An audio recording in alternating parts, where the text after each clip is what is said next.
El director puso el acta frente a mí. Después dijo que mi firma podía proteger la beca de mi hija. No levantó la voz. Tampoco me amenazó de forma directa. Solo giró su bolígrafo plateado entre los dedos. Todos podemos cometer un error.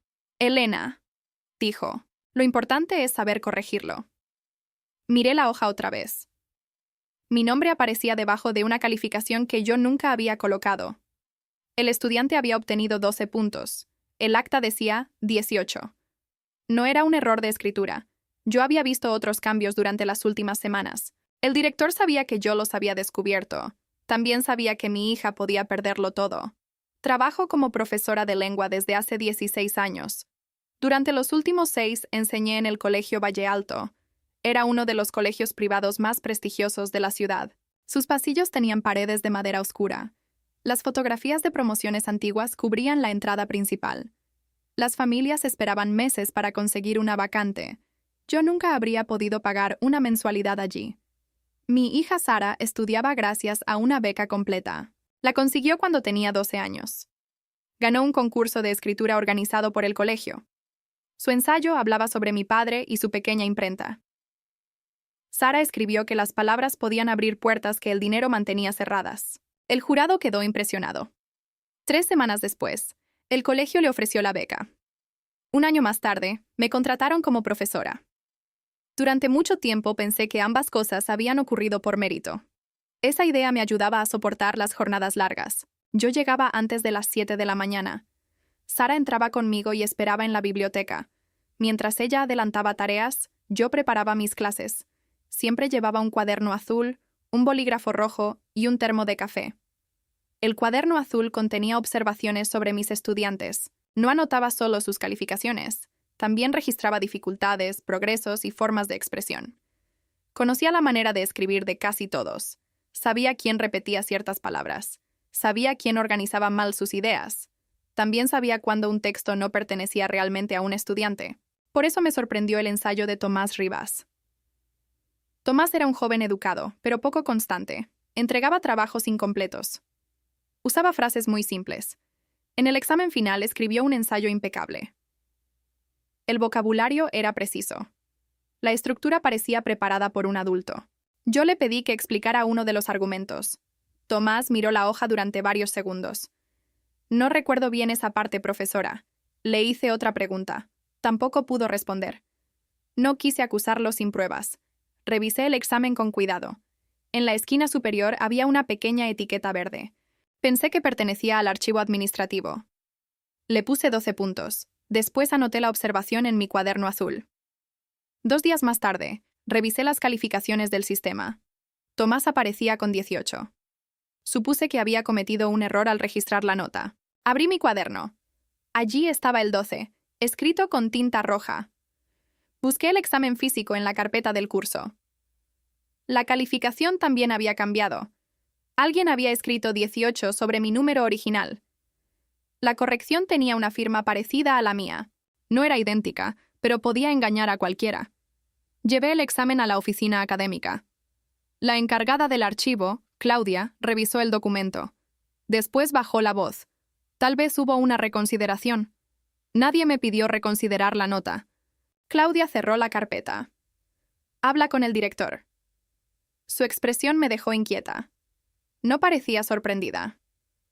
Esa tarde busqué al director Ramiro Salas. Ramiro tenía 56 años. Había dirigido el colegio durante casi 2 décadas. Nunca gritaba. Su autoridad dependía de los silencios. Me recibió mientras revisaba unas invitaciones para una cena de beneficencia.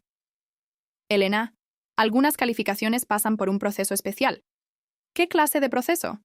Las familias pueden pedir una revisión. Yo soy la profesora. Nadie me pidió revisar ese examen.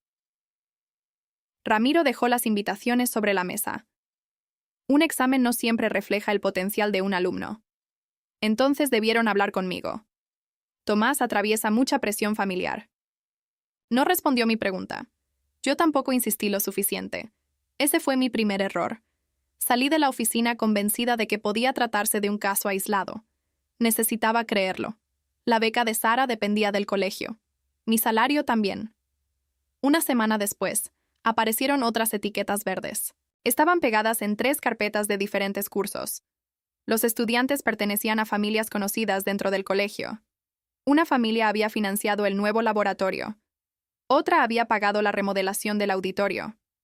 La tercera organizaba la cena anual de donantes. Revisé mis registros. En cada carpeta había una calificación diferente a la original. 2 notas habían aumentado 4 puntos. Otra había pasado de desaprobada a sobresaliente. Las firmas eran imitaciones de las firmas de los profesores. Fotografié únicamente mis propias hojas. No quería revisar expedientes ajenos. Todavía esperaba encontrar una explicación aceptable. Durante el almuerzo hablé con Andrés. Andrés enseñaba historia y trabajaba allí desde antes de mi llegada. Era la persona en quien más confiaba. Cuando Sara obtuvo la beca, él la ayudó a adaptarse.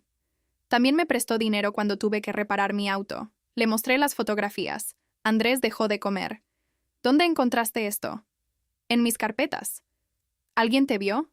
Su pregunta me sorprendió. ¿Por qué importa eso? Andrés dobló la servilleta varias veces. Porque estás acusando al colegio de algo muy serio. No estoy acusando a nadie. Estoy preguntando. Entonces pregunta con cuidado. Su tono me molestó. ¿Tú sabías que cambiaban calificaciones? Andrés tardó en contestar. He escuchado rumores. ¿Desde cuándo? Desde hace algunos años. Me levanté de la mesa. Andrés me tomó del brazo con suavidad. Elena, no hagas nada todavía. ¿Por qué? Porque este lugar no funciona como tú crees. Aquella frase debió advertirme. Sin embargo, la interpreté como miedo. Pensé que Andrés quería protegerme. Esa tarde, Sara me esperó en la biblioteca. Tenía los audífonos puestos y dibujaba en una libreta. Cuando me vio, escondió la hoja. ¿Qué estás haciendo? Nada. Le quité la libreta jugando. Había dibujado la entrada de una universidad. En la parte superior escribió el nombre del programa que quería estudiar. Sara soñaba con estudiar arquitectura. El colegio tenía convenios y recomendaciones importantes. Ella creía que una buena carta del director podía abrirle muchas puertas. Yo también lo creía. ¿Te imaginas estudiando allí? Pregunté. Todos los días. Me devolvió la libreta. Por eso no puedo perder la beca. La frase parecía una broma. Después se convirtió en una amenaza. Al lunes siguiente, Ramiro convocó a varios profesores. Nos entregó las actas finales del trimestre. Debíamos revisarlas y firmarlas. Encontré 2 calificaciones modificadas. Una pertenecía a Tomás. Levanté la mano. Esta nota no corresponde con mi registro. Ramiro mantuvo una expresión tranquila. La comisión académica aprobó una revisión. Yo no participé en esa comisión. No todos los procesos requieren la presencia del profesor. Mi firma aparece en el examen. La sala quedó en silencio. Ramiro acomodó sus documentos. Podemos hablar después. Prefiero aclararlo ahora. Andrés me miró desde el otro extremo de la mesa. Negó con la cabeza de forma casi imperceptible. Yo no firmé. Guardé mi copia y salí de la reunión. Aquella tarde recibí una llamada de Sara. Su voz temblaba. Mamá, necesito que vengas. La encontré frente a la oficina de disciplina. Tenía los ojos rojos. Un sobre transparente estaba sobre la mesa. Dentro había una copia de las respuestas de un examen. La coordinadora aseguró que apareció en el casillero de Sara. Sara negó haberlo visto antes. Nunca tuve esa hoja, dijo. La coordinadora explicó que debían suspenderla mientras investigaban. También revisarían su beca. Sentí que el suelo se movía. Mi hija no necesita copiar. Entendemos su preocupación, respondió la coordinadora. Debemos seguir el procedimiento. Sara me miró esperando que la defendiera. Yo quise exigir una revisión inmediata. También quise pedir cámaras, testigos y registros, pero recordé las palabras de Andrés. Este lugar no funciona como tú crees. Déjenme hablar con el director, dije. Sara apartó la mirada. Ramiro me recibió 10 minutos después. La misma acta estaba sobre su escritorio. Su bolígrafo plateado descansaba junto a mi nombre. Lamento lo ocurrido con Sara, dijo. Alguien puso esa hoja en su casillero. Eso tendrá que demostrarse. ¿Estás relacionando esto con mi negativa a firmar? Ramiro frunció el ceño. No hagas acusaciones impulsivas. La suspendieron el mismo día. Las coincidencias existen, señaló el acta. También existen formas sencillas de evitar conflictos innecesarios. Entonces comprendí el mensaje. No me estaba pidiendo que cambiara una nota. Me estaba pidiendo que aceptara todo el sistema. ¿Qué pasa si firmo? La comisión revisará el caso de Sara con mayor calma. ¿Y si no firmo? Ramiro tomó el bolígrafo. No puedo garantizar decisiones favorables. Salí sin firmar. Sin embargo, tampoco denuncié. Ese fue mi segundo error. Durante los siguientes días guardé silencio. Le pedí a Sara que no comentara nada con sus compañeros. Ella obedeció, pero dejó de hablarme. En casa, cenábamos frente a frente. Sara movía la comida sin probarla. Estoy buscando una solución, le dije. ¿Cuál? Necesito entender qué está pasando. ¿Sabes qué está pasando? No tengo pruebas suficientes. Tienen una hoja falsa contra mí.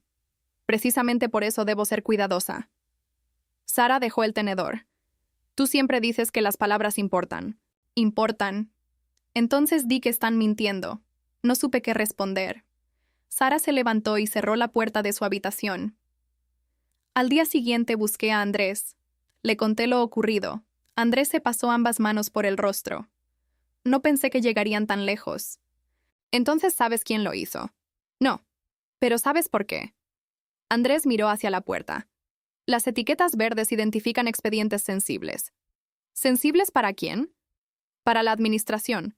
¿Son hijos de donantes? Andrés no respondió. Su silencio fue suficiente. Le pedí que me ayudara. Al principio se negó. Después preguntó qué quería hacer. Le dije que necesitaba demostrar un patrón. No bastaba con mis 3 exámenes. Debíamos confirmar que las modificaciones ocurrían en otras asignaturas. Andrés aceptó revisar únicamente sus propios registros. Nos reunimos en la biblioteca después del horario de clases. Sara ya no esperaba allí. Permanecía en casa con mi hermana. Andrés trajo 2 cuadernos antiguos. Comparó sus notas con los informes finales. Encontramos 6 diferencias. 5 favorecían a estudiantes cuyas familias aparecían en eventos de donación. La sexta correspondía al hijo de un miembro del consejo. Andrés cerró el cuaderno. Esto puede destruir el colegio. El colegio está destruyendo a otros estudiantes. No es tan simple. Una familia paga y la nota cambia. Parece bastante simple. Andrés negó con la cabeza. Las donaciones pagan becas, también pagan salarios. Eso no les permite comprar calificaciones. Sin ese dinero, cientos de estudiantes perderían este lugar. ¿Eso te dijeron? Andrés no contestó. Durante las siguientes 2 semanas reunimos información. No accedimos a archivos privados. Usamos nuestros registros, actas entregadas a profesores y programas de eventos públicos. La relación era evidente. Las familias que financiaban proyectos recibían un trato especial. No todas pedían cambios, pero las modificaciones siempre beneficiaban a familias influyentes. También encontramos casos más antiguos. Algunos estudiantes habían ganado premios internos después de recibir calificaciones alteradas. Esos premios les permitieron postular a reconocimientos externos. Lo que comenzó como un favor pequeño había crecido. Ya no protegían a un estudiante de una mala nota. Estaban fabricando expedientes académicos. Una tarde, mientras revisaba mi cuaderno azul, encontré algo extraño. La primera página tenía una etiqueta verde. No recordaba haberla colocado. Debajo aparecía una fecha. Era la fecha en que Sara recibió su beca. Busqué la carpeta que me entregaron aquel año. El documento decía que la beca provenía del Fondo de Mérito Académico. Sin embargo, el código interno terminaba con las mismas letras de las donaciones privadas. Llamé a Andrés. Le mostré ambos papeles. Su rostro cambió. No deberías seguir buscando. ¿La beca de Sara salió del dinero de esas familias? Muchas becas salen de ese fondo. Me dijeron que era por mérito. Sara ganó el concurso. Eso no responde mi pregunta. Andrés guardó silencio. ¿Por qué sabes tanto? Andrés se levantó. Caminó hasta la ventana. Después apoyó las manos en el marco. Porque yo ayudé a organizarlo. Sentí un frío intenso en el pecho. ¿Organizar qué? Las revisiones. Dijiste que solo habías escuchado rumores. Mentí. Andrés llevaba años firmando cambios. Al principio fueron casos pequeños. Un estudiante perdió a su padre antes de un examen. Otro necesitaba conservar una beca deportiva. Andrés creyó que estaba ayudando. Después aparecieron los donantes. Ramiro comenzó a presentar cada cambio como una necesidad institucional. Si una familia retiraba su apoyo, el colegio no podría pagar ciertas becas. Si un estudiante repetía el año, su familia podía marcharse. Andrés sabía que era incorrecto. Aún así, siguió firmando. ¿Por qué?, pregunté. Andrés respiró con dificultad. Hace 5 años tuve muchas deudas. Iban a quitarme el departamento. Ramiro consiguió que el colegio me adelantara varios salarios.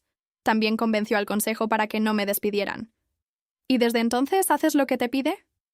Al principio sentí que le debía la vida. Después pudiste detenerte. Sí. Pero no lo hiciste. Andrés bajó la mirada. No. Entonces me contó algo peor. Mi contratación también estuvo relacionada con el fondo. Ramiro necesitaba presentar historias positivas ante los donantes. Una estudiante becada cuya madre trabajaba en el colegio era una imagen perfecta. Sara tenía méritos. Yo tenía experiencia. Pero el director había usado nuestra historia para asegurar más aportes. Mi hija y yo aparecíamos en informes enviados a familias benefactoras. Nunca autoricé esos informes. No incluían nuestros nombres completos, pero hablaban de nosotras. Yo creía que el colegio nos había dado una oportunidad. En realidad, también nos había usado como argumento comercial. ¿Sara sabe esto?, pregunté. No. ¿Ramiro puede quitarle la beca? El consejo puede revisarla. Aunque ella no hizo nada. Pueden decir que cambió la situación financiera. Quise gritarle a Andrés. En cambio, cerré el cuaderno azul. Necesito que declares lo que sabes. No puedo. Participaste durante años. Precisamente por eso. Acusaron a mi hija para callarme. No sé quién puso esa hoja, pero sabes quién se beneficia. Andrés recogió sus documentos. Tengo una familia, Elena. Yo también. Si esto sale, perderé mi trabajo. Mi hija ya perdió su beca. De forma temporal. Porque yo no firmé una mentira. Andrés se quedó frente a mí. Dame un día. Cometí el error de confiar en él. A la mañana siguiente, Ramiro me esperaba en mi salón. Sobre el escritorio estaban las fotografías que yo había tomado. Andrés se las había entregado. Has estado reuniendo información interna, dijo Ramiro. Son mis propios registros. También estás relacionando donaciones con estudiantes. Porque existe una relación. Tu interpretación puede dañar a menores y familias. Las notas fueron modificadas. Hubo revisiones. Falsificaron firmas. Ramiro cerró la puerta. Por primera vez parecía cansado. No furioso, cansado. Cuando llegué, este colegio estaba a punto de cerrar. Eso no justifica lo que hiciste. Conseguí donantes. Construimos laboratorios. Creamos becas. También vendiste ventajas. Evité que una mala semana destruyera el futuro de algunos estudiantes. Solo de los estudiantes cuyas familias podían pagar. Ramiro guardó silencio. Después señaló el cuaderno azul. Tu hija estudió aquí gracias a ese dinero. Su beca era por mérito. El mérito ganó el concurso. El dinero pagó la mensualidad. Aquella frase me dolió porque era cierta. Ramiro sabía que yo no podía reemplazar esa beca. Mi salario apenas cubría el alquiler y los gastos básicos. Una transferencia podía cerrar las puertas de las universidades que Sara soñaba. No te estoy pidiendo que cambies tu forma de enseñar, dijo. Solo necesito que entiendas el contexto. ¿El contexto incluye acusar a mi hija? Yo no ordené colocar nada en su casillero, pero estás usando la acusación. Estoy tratando de evitar una crisis. Puso un documento frente a mí. La beca de Sara sería restituida. La acusación desaparecería del expediente. Yo debía firmar el acta y declarar que las diferencias fueron errores administrativos. Esto termina hoy, dijo Ramiro. Tomé el documento.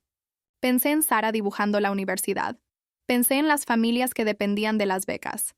También pensé en los estudiantes que habían trabajado durante meses. Sus notas valían menos porque otros podían comprarlas. No firmé, pero llevé el documento a casa. Lo escondí dentro del cuaderno azul. Durante varias horas consideré aceptarlo. No me enorgullece reconocerlo. Incluso practiqué una explicación. Pensé decir que protegía a Sara. Pensé decir que una denuncia no repararía los años anteriores. Pensé decir que el colegio ayudaba a más personas de las que dañaba. Cada argumento parecía razonable durante unos minutos. Después recordaba la hoja colocada en el casillero. Sara encontró el documento antes de que yo tomara una decisión. Buscaba una regla dentro de mi bolso. Abrió el cuaderno azul. Leyó todo. ¿Van a devolverme la beca si firmas? Eso dice. ¿Vas a hacerlo? No lo sé. Sara dejó el papel sobre la mesa. Entonces sí estás pensando hacerlo. Estoy pensando en tu futuro. Están cambiando notas. Lo sé. Me acusaron de copiar. Lo sé. ¿Y todavía dudas? Perdí la paciencia. Tú no pagas el alquiler. Tampoco sabes cuánto cuesta una universidad. Sara se quedó inmóvil. Me arrepentí de inmediato. No quise decir eso. Sí quisiste. Estoy asustada. Yo también. Sara tomó su libreta de dibujos. No quiero una recomendación de alguien así. No sabes lo que estás perdiendo. Tú tampoco sabes lo que me estás enseñando. Entró en su habitación. Aquella noche casi no dormí. A la mañana siguiente, encontré el cuaderno azul sobre la mesa. Sara había escrito una frase en la última página. Mamá, esta vez no me subas la nota. No era una acusación, era una petición. Llegué al colegio antes de las 7.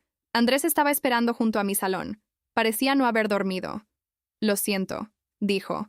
Me entregaste. Ramiro sabía que yo había revisado los registros. Podías haber dicho la verdad. Tuve miedo. Yo también. Andrés sacó una carpeta de su bolso. Contenía copias de sus cuadernos y varias actas firmadas. También había escrito una declaración. Reconocía su participación. Explicaba cuándo comenzaron los cambios. Describía las presiones que recibió. No puedo deshacer lo que hice, dijo. Pero puedo dejar de esconderlo. ¿Por qué cambiaste de opinión? Mi hijo me preguntó por qué estaba empacando mis cosas. Andrés había preparado una bolsa para marcharse. Pensaba renunciar sin explicar nada. Su hijo creyó que lo habían despedido por ser un mal profesor. No pude dejar que pensara eso, dijo. Después entendí que tampoco podía fingir que era un buen profesor. Nos sentamos en el salón vacío. Durante varios minutos no hablamos. Yo seguía enfadada. También sabía que necesitaba su declaración. Esto no te convierte en inocente, le dije. Lo sé. Tendrás que decirlo frente al consejo. Lo haré. Ese mismo día presentamos la información. Primero acudimos al consejo administrativo. También enviamos copias a la autoridad educativa correspondiente. No publicamos nombres de estudiantes. No compartimos exámenes en redes. Solicitamos una revisión formal. Ramiro fue apartado mientras comenzaba la investigación. La beca de Sara no fue restituida de inmediato. La acusación por copia quedó suspendida. El colegio llamó a las familias.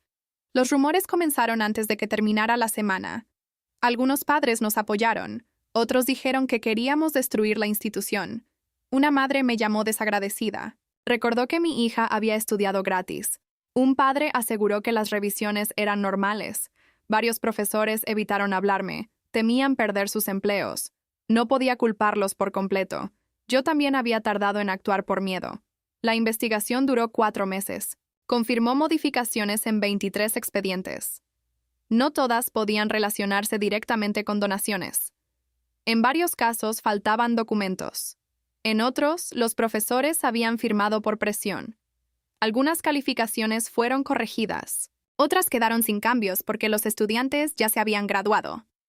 La justicia fue incompleta.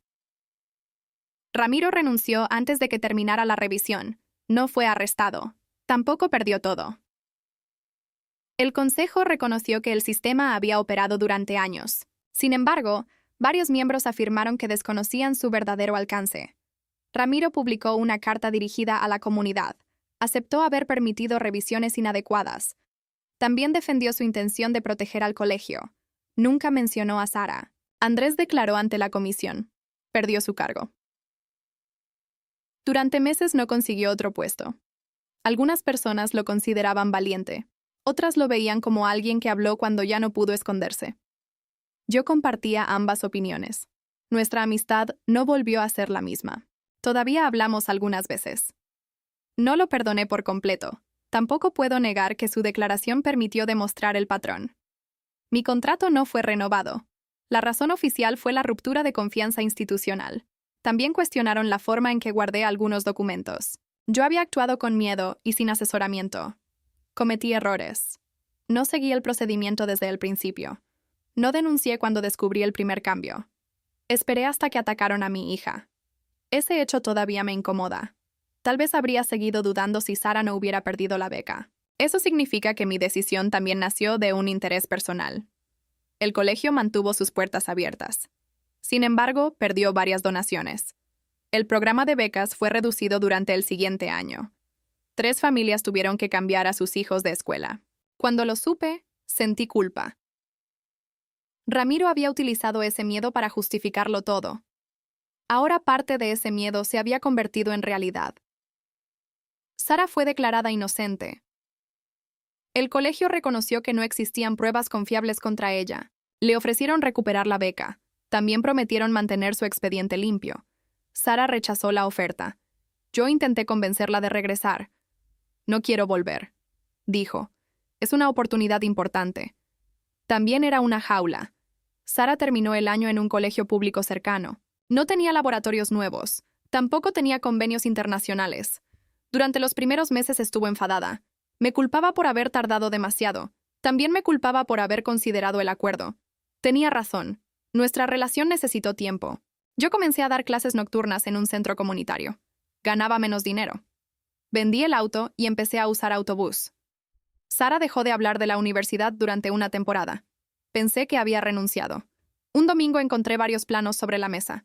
Estaba diseñando una biblioteca pequeña. Es para un concurso, dijo. ¿Necesitas ayuda? Solo necesito que no lo revises como profesora. Sonrió por primera vez en semanas. El proyecto no ganó.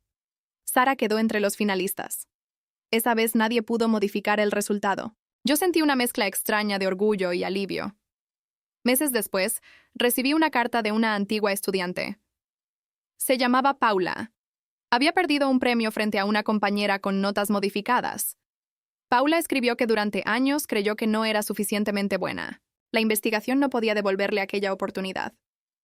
Sin embargo, conocer la verdad le permitió dejar de culparse. Guardé esa carta dentro del cuaderno azul. También guardé la declaración de Andrés. No conservé el acuerdo de Ramiro. Lo rompí después de la investigación. A veces me preguntan si valió la pena. No sé responder de manera sencilla. Sara perdió una escuela importante. Yo perdí mi empleo. Andrés perdió su reputación. Varios estudiantes perdieron becas cuando las donaciones disminuyeron. El colegio sigue funcionando. Las familias involucradas nunca reconocieron públicamente lo ocurrido. Algunos estudiantes conservaron ventajas que no merecían. No hubo una victoria perfecta. Solo terminó un sistema que llevaba años creciendo en silencio. Ahora enseño a jóvenes y adultos. Muchos llegan después de trabajar todo el día. Nadie dona un edificio para cambiarles una nota. Cuando un estudiante desaprueba, revisamos juntos sus errores. Después vuelve a intentarlo. Todavía uso el mismo cuaderno azul. La tapa está doblada y varias páginas se están soltando. La frase de Sara sigue en la última hoja. Mamá, esta vez no me subas la nota. Nunca la borré. Cada vez que termino de corregir un examen, vuelvo a leerla. Entonces recuerdo que proteger el futuro de una hija no siempre significa abrirle todas las puertas. A veces significa enseñarle cuáles no debe aceptar.